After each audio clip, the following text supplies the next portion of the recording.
Yo guys, balik lagi sama gue di channel dan salam profit. Oke guys, jadi pada kesempatan kali ini gue akan mengupdate informasi ataupun teknikal analisis seputaran Bitcoin ya, dan juga VRA atau Veracity nih. Banyak banget yang nanyain ke saya bagaimana istilahnya peluangnya ke depan untuk si Veracity maupun untuk short termnya ya, teman-teman, untuk si Veracity sendiri.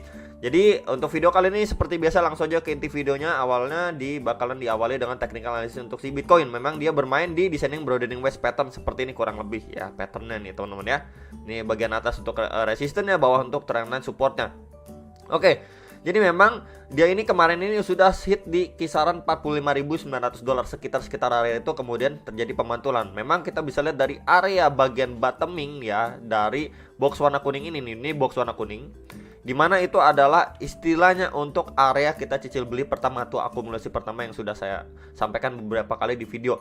Nah, dia ini berada di area bawah atau bottom dari si kotak kuning ini, tiap kali itu rebound teman-teman. Ya, jadi memang kita bisa berpotensi melihat ya, untuk good skenario-nya Bitcoin nggak sampai terkoreksi ya, sampai ke trendline bawah ini atau trendline support ya, dari si descending broadening wedge pattern ini, seperti ini nih kurang lebih. Bagian bawahnya dari supportnya.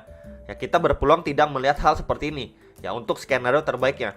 Ya, cuman terkoreksi sampai sekitar ini aja ya, di sekitar ya 45.700-an, 45.800-an sekitar itu. Kemudian dia mampu going up, testing kembali ke untuk yang keempat kalinya di area ataupun trendline resistance ini untuk melanjutkan breakout, penguatannya retest dan lain sebagainya. Itu adalah good skenario-nya teman-teman. Tapi kalau untuk skenario terburuknya untuk si Bitcoin ini ya udah sekarang ini dia sideways ya. Sekarang terakhir kali dia udah ke reject ya, kemudian breakdown ataupun koreksi ya, sideways sejenak ya, kemudian untuk melanjutkan penurunannya untuk testing di area bawah dari trendline support dari si descending broadening wedge pattern ini nih.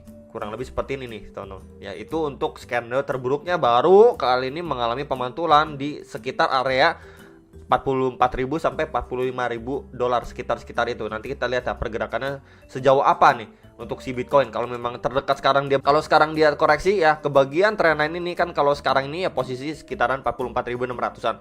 Tapi kalau dia lumayan berjalan lama, berproses, bisa aja ke sekitaran 44.000 dolar. Kalau misalkan dia berproses lama nih ya kan trendline makin, nah jadi kurang lebih seperti inilah teman-teman. Untuk testing lagi di kisaran area ini ya, sebelum dia melanjutkan penguatannya kembali atau malah dia terbreakdown.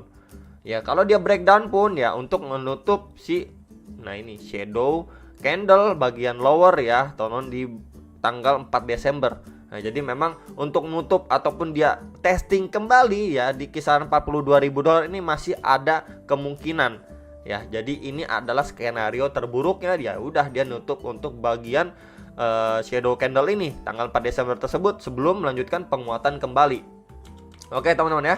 Kemudian saya mau bahas sedikit untuk outlook di mungkin di dailynya ya. Nah, ini teman-teman ya, kalau memang kita lihat untuk dailynya, kalau kita bandingkan dengan price sebelumnya teman-teman ya, kita lihat ya, dia ini seperti sebelumnya ini breakout jelas banget. Di sini juga ya teman-teman, kalau misalkan kita tarik garis di sini ya, sebelumnya kan seperti ini, dia terlihat seperti breakout, kemudian dia terbreakdown kembali, testing support lagi. Nah, ini juga ya, dia terlihat breakout, kemudian dia testing ya, up lagi, kemudian malah breakdown kembali, malah kita bisa bilang ini fake out lah.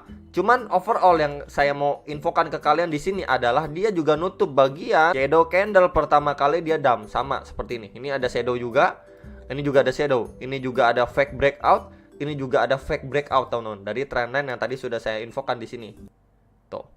Ya, dari trendline resistance ini seperti triangle pattern, dia breakout, kemudian reject lagi, ya udah masuk kembali dan testing dan lain sebagainya teman-teman. Jadi ada kemungkinan dia bakalan nutup shadownya seperti yang dialami sebelumnya ini di sekitar bulan Mei ya teman-teman, di bulan Mei. Ya, ini bisa aja dia tutup lagi teman-teman sebelum melanjutkan penguatannya. Nah, di sini teman-teman ya, dia bisa nutup sampai malah terbreakdown lebih bawah lagi ya di bagian dibandingin shadownya. Ini kan shadownya, kalau di shadownya ini kan cuma sampai kisaran 29.900-an dolar. Ini dia malah terbreakdown ya sampai di 29.300 dolar teman-teman. Jadi bisa lebih bawah lagi. Nah, kita juga berpeluang untuk melihat ya, untuk probabilitasnya kita bisa lihat Bitcoin kemungkinan juga bisa ya menutup shadow candle ini di kisaran 42.000 dolar, atau dia malah fake testing ke bawah lebih sedikit ya, mungkin di kisaran 40.000, 41.000 sebelum dia rebound kencang lagi seperti sekarang, seperti yang sebelumnya nih. Ya, dia seperti fake out ke bawah, langsung cus terbang naik teman-teman. Jadi kemungkinan ada probabilitas seperti ini untuk skenario terburuknya teman-teman. Jadi untuk prepare for the worst ya teman-teman ya. Jadi kemungkinan ada kemungkinan. Jadi banyak banget yang nanyain, oh ini Bitcoin kita bisa lihat ya, Bitcoin sekarang sideways. Ada gak sih dia kemungkinan untuk terbreakdown dulu sebelum melanjutkan penguatan? Bisa gitu teman, bisa. Jadi kalau misalkan kita lihat ya, sekilas aja kita lihat kan market ini nggak kemana-mana, dia sideways aja nih ya, di sekitaran 45.700 sampai 48.000 dolar. Jadi dia masih sideways di kisaran ini teman-teman. Bisa aja dia testing lagi ke sekitar 42.000 dolar, atau dia lebih ditekan lagi lebih bawah di kisaran 41.000 dolar sebelum ditendang naik kembali harganya. Ini ada kemungkinan seperti ini kalau memang kita melihat untuk histori sebelumnya ya. Bisa aja nggak pengulangan, bisa. Dan seperti inilah skenario terburuk. Tentunya juga saya sih nggak ngarep ya koreksi sampai 41.000, 40.000 ya. Cuman itu hal yang harus kita persiapkan istilahnya, ataupun skenario terburuk yang harus kita waspadai ya untuk si pergerakan Bitcoin teman-teman. Ya, jadi itu sekilas untuk informasi Bitcoin yang bisa saya sampaikan. Next saya akan bahas untuk VRA. Nah, di VRA sendiri memang di CoinMarketCap rankingnya 374-an. Kemudian kalau di sini webnya ya, buat kalian yang mau Dior baca-baca lagi bisa, di sini ada dua ya, teman. Di sini web untuk Veracity TV-nya. Jadi di sini ada veracity.io ya. Wah, ini keren banget kan tampilannya teman-teman ya. Ini keren banget ya, kayak apa ya, Avenger gitu loh teman-teman ya. Oke ya, di sini ya ada penjelasannya. Ini future of e-sport, digital entertainment, and edtech. Ini kayak semacam teknologi periklanan lah kurang lebih ya, yang akan masuk di dalam dunia blockchain, kurang lebih seperti itulah teman-teman ya. Ada digital entertainment, e-sport juga ya. Jadi memang kan kita bisa tahu juga e-sport kan sekarang emang lagi booming-boomingnya gitu kan. Mobile Legends dimasukin e-sport juga di perlombaan besar di Indonesia dan lain sebagainya ya, nggak cuma di Indo ya, banyak lagi lah, Dota 2 dan lain sebagainya ya teman-teman ya. Kemudian di sini untuk Veracity TV-nya kita bisa lihat di sini berpotong seperti YouTube, Vimeo, Twitch ya dan lain sebagainya nih. Ini banyak sekali nih teman-teman. Jadi kurang lebih ini gambarannya seperti salah satu proyeknya dari si VRA atau Veracity TV ini ya teman-teman ya. Jadi ini adalah salah satu untuk proyeknya, ini Watch and Earn VRA ya. Jadi misalkan kalian nonton, nanti kalian bisa dapat VRA-nya dan lain sebagainya, kurang lebih seperti itulah teman-teman ya. Ada rewardnya nih. Jadi memang kurang lebih dia seperti YouTube lah, gambaran kasarnya atau ngomong kasarnya kurang lebih seperti YouTube lah, buat lebih gampang dicerna lah ya teman-teman ya. Jadi di sini juga kita bisa baca-baca lagi buat kalian yang mau Dior. Cuman memang saya nggak istilahnya ngebahas secara detail untuk fundamentalnya si VRA ini sendiri. Oke ya teman-teman ya.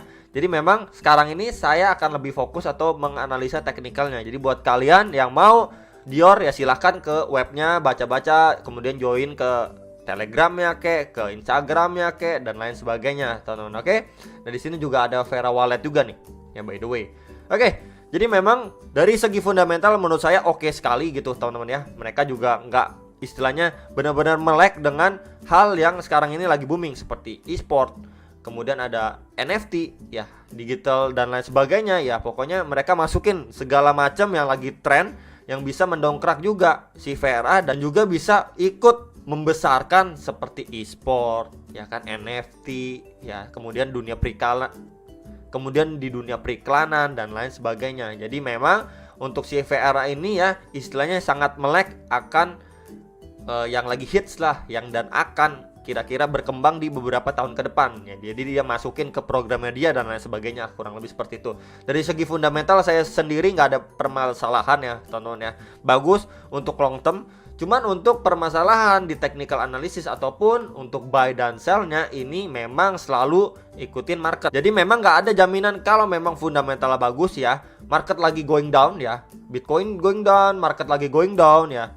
Oh ini gara-gara fundamentalnya kuat dia bakalan up, koreksi kecil kemudian lanjut up, koreksi kecil lanjut up, terus nggak mungkin kayak gitu teman-teman. Pasti ada uptrend ya, kemudian ada transisi menjadi downtrend ada juga. Ya, jadi market itu selalu ada naik dan ada turun juga. Di dalam kenaikan pun ada penurunan. Di dalam penurunan juga ada kenaikan teman-teman. Yang itu disclaimer yang harus kalian perhatikan. Jadi jangan telan mentah-mentah, oh ini fundamental bagus, dia kayaknya cuma koreksi kecil, cuma turun dikit kemudian up lagi, turun dikit up lagi gitu teman-teman. Nggak bakalan turun dalam ya. Jadi itu apa istilahnya mindset yang salah. Jangan mau istilahnya dibodoh-bodohi ya. Kalau ada orang bilang, oh ini fundamental bagus, dia bakal naik terus kenceng dan lain sebagainya, ya menurut saya itu agak mustahil lah teman-teman ya. Kalau perekonomian kurang bagus ya, kemudian ada berita yang sangat negatif dan lain sebagainya, ya market memang going down, ya going down semuanya gitu teman-teman. Walaupun ada beberapa koin yang lawan arus, ya ujung-ujungnya nanti bakalan ke koreksi lumayan juga gitu teman-teman ya. Nah sekarang ini ya VRA kemarin udah sempat ngepump sampai sekitaran 1200-an. Ya, kemarin itu hangat-hangatnya nih. VRA udah 1200-an nih. Wah, VRA nih bisa nih ke $1, VRA $1, dan akhirnya sekarang koreksi dalam sampai kisaran 477. Oke ya. Jadi mungkin ya banyak banget yang sangkut mungkin ya karena kemakan FOMO, ataupun yang sudah entry di kisaran sini ya. Mungkin dia udah istilahnya nih, mungkin dia sudah going up di sini. Kemudian dia retest, kemudian dia breakout dari high point terakhir ya, mungkin banyak yang entry di area sini ya. Kemudian dia nge-pump sampai 1200, mungkin ada banyak yang nggak di TP karena memang berharap untuk short termnya bisa going up sampai $1. Alhasil malah market going down ya, transisi dari uptrend menjadi downtrend. Ya jadi sangkut sekarang teman-teman. Ya, jadi mau bilang sangkut atau cuan tertunda dan terserah kalian ya teman-teman ya. Jadi mungkin ataupun yang kemakan FOMO ada nggak yang beli di 1100, 1200 ada nggak? Coba komen di kolom komentar teman-teman ya. Oke, jadi memang kemarin ini ya untuk si VRA ini sendiri ya, dia ini sudah golden cross ya untuk si MACD-nya. Kita bisa lihat di sini. Itu di kisaran 469-an, 470. Kemudian dia going up ya sampai kisaran 619, kemudian terkoreksi lagi. Ya, dan di sini yang harus hati-hati nih teman-teman, dia ini sudah mau dead cross nih. Ya, sudah hampir bertemuan untuk dead cross. Jika memang dia dead cross, dia berpotensi ya untuk koreksi lebih deep lagi ya sebelum melanjutkan penguatan.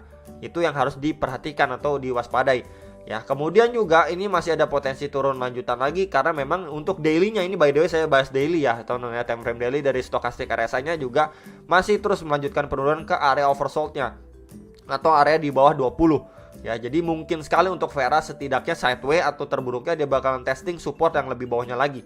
Ya, jadi ini untuk beberapa indikatornya saya hapus dulu ya untuk biar lebih jelasnya. Nah, kalau turun pun terdekat ke sekitaran berapa gitu kan pertanyaannya. Di sini saya sudah tarikin garis ya, teman-teman, 2 garis. Yang pertama ini adalah support yang sekarang lagi di testing berapa kali atau di sekitaran 470-an untuk next lagi, yaitu di support keduanya dia. Yang berpotensi jika memang tadi dari beberapa indikator untuk istilahnya lebih mendukung VRA lebih deep lagi sebelum dia melanjutkan penguatan lagi, itu di sekitar 370 sampai 380 di kisaran area itu. Karena memang sebelumnya ini menjadi area support juga VRA, teman-teman. Ya, itu adalah area terdekatnya sebelum memang dia mampu melanjutkan penguatannya kembali. Mungkin ya sekarang ini dia sideways terlebih dahulu, berangsur turun, testing, baru dia melanjutkan penguatannya kembali. Ini adalah area istilahnya support yang berpotensi untuk ditesting oleh si VRA. Ya balik lagi, ketika dia testing di area ini, semoga market mendukung, kemudian ada follow up dan lain sebagainya sehingga market bisa going up kembali untuk si VRA ini. Tentunya untuk kalian yang mau open posisi di spot dan lain sebagainya, kalian bisa melakukan averaging down atau istilahnya cicil beli bawah, kurang lebih seperti itulah saran saya teman-teman ya. Nah kemudian ketika market going up, jangan lupa ya buat mungkin yang pengen trading yaitu dicicil jual, kecuali memang kalian mau invest jangka panjang 2 tahun, 3 tahun, 5 tahun dan lain sebagainya. Jadi itu adalah support. Next support terdekat, next bawahnya lagi itu di kisaran berapa di sini? Sebelumnya menjadi resisten juga dan support itu di sekitaran 300 ya. Jadi ini adalah 3 ya, 1, 2 dan ketiga ya. 3 area support terdekat untuk si VRA. Ya, jadi hopefully di antara 3 support ini dia melanjutkan penguatannya. Nah, kemudian kalau misalkan dilihat dari Fibonacci retracement juga, teman-teman ya. Dia ini sedang testing ataupun sudah terkoreksi lah ya di retracement 0,6 ya. Maka dia lebih bawah lagi, lebih deep lagi, teman-teman. Nah, jadi ingat ya, kalau untuk cryptocurrency itu sangat volatile. Bisa saja dia testing ataupun koreksi sampai retracement 0,6 atau sedalam-dalamnya di retracement 0,7 atau sekitaran 340-an, sekitar area itu mendekati ataupun di antara support ketiga dan support kedua ini. Ya, jadi itu untuk prepare for the worst untuk si VRA ini sendiri. Oke. Nah, kemudian yang nanyain untuk resisten ya, beberapa area resisten terdekat itu di kisaran sini teman-teman ya, di area sini ya, di kisaran 530-an Next lagi di area sini ya. Sebelumnya juga bisa menjadi support dan resistance juga di kisaran 596-an sekitar itu. Ya, next lagi di sini teman-teman. Pastinya di sini. Ya, di sekitaran 671. Jadi ini adalah 3 ya. 1 2 3 adalah 3 area resistance terdekat untuk si VRA dan beberapa support untuk si VRA udah saya sampaikan ya. Jadi setidaknya kalau misalkan VRA going down, kalian bisa melakukan averaging down, dan ketika VRA sudah going up, kalian bisa melakukan cicil jual, teman-teman. Jadi kurang lebih seperti itulah ya untuk target-target terdekat ya. Dan kemudian yang nanyain apakah nanti mungkin si VRA ini hit sampai $1 atau sekitar 14.000, 15.000 rupiah, bisa saja. Cuman untuk long term, teman-teman ya, bisa saja untuk 1 tahun, 2 tahun, 3 tahun ke depan, yang tentunya bukan dalam hitungan 1 bulan, 2 bulan dan lain sebagainya. Ya, ingat untuk long term. Oke, karena memang untuk programnya sendiri masih ongoing ya, semua masih dikembangkan dan lain sebagainya. Oke ya, teman-teman ya. Jadi itu sekilas untuk si VRA, semoga bisa istilahnya terbantu dengan ada video saya. Kalian bisa dior lagi dan sampai jumpa untuk next video. Salam profit.